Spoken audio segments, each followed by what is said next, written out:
Know how old your water heater is? Did you know a standard tanked water heater has a lifespan of around 8 to 12 years? With that in mind, how long have you been in your home?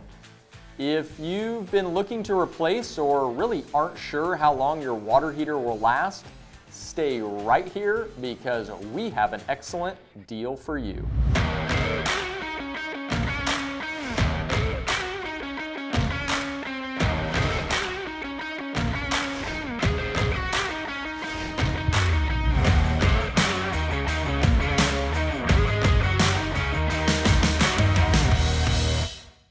Hello everyone and welcome to the Homeowner's Handbook. I'm Chad Peterman.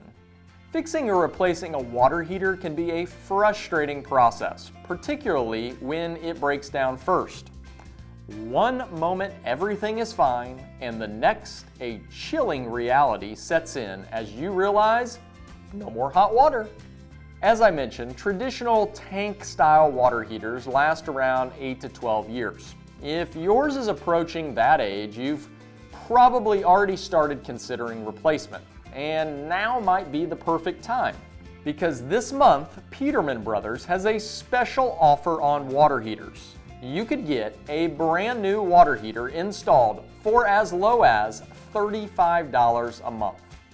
That price includes professional installation and a 6-year parts and labor warranty. If you're looking to avoid the headache of a failed water heater, give us a call, text, or message. Thank you for watching, and come again soon.